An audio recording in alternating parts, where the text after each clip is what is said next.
Oil add பண்ணுறேன்.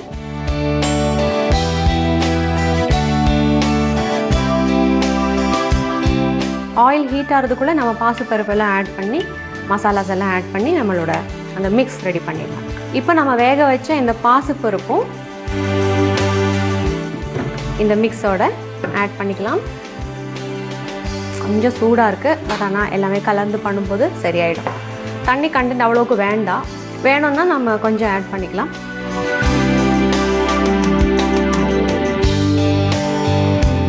Okay, இப்போ அடுத்தது நம்ம வந்து மசாலாஸ் ஆட் பண்ணிடலாம். கரம் மசாலா தூள் கொஞ்சம், ஒரு 1/4 டீஸ்பூன் கரம் மசாலா தூள்,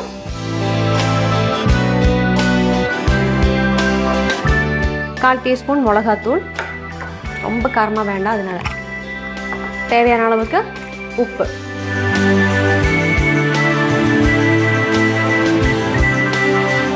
அப்புறம் சோயா மாவு ஆட் பண்ணுறேன். இதுவும் ரொம்ப ஹெல்த்தி தான்.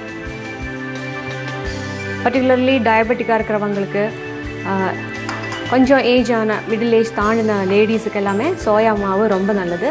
டயட் கான்ஷியஸாக இருக்கிறவங்க கூட டோஃபு அந்த மாதிரி பன்னீருக்கு பதிலாக டோஃபு, அதாவது சோயா யூஸ் பண்ணி பண்ணுற பன்னீர் தான் டோஃபு. ஸோ அந்த சோயா கண்டென்ட் இருந்தால் ரொம்ப ப்ரோட்டீன் நிறைய சப்ளை பண்ணுவோம் அது உடம்புக்கு. அதனால் டயட் பண்ணுறவங்க, ஹெல்த் கான்ஷியஸாக இருக்கிறவங்க எல்லாருக்குமே இந்த சோயா மாவு ரொம்ப யூஸ்ஃபுல். நம்ம வெறும் சப்பாத்தி பண்ணும்போது கூட இந்த சோயா மாவு யூஸ் பண்ணிவிட்டு சப்பாத்திஸ் பண்ணலாம்.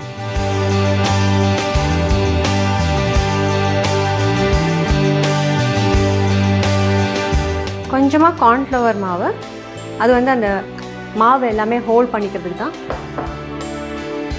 அதுவும் இல்லாமல் கொத்தமல்லி,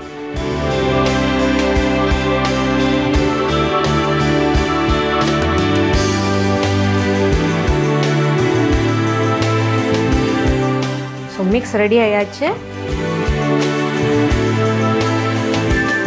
இப்போ நம்ம ஃபிங்கர்ஸ் மாதிரி ஷேப் பண்ணி இதை டீப் ஃப்ரை பண்ண வேண்டியதான்.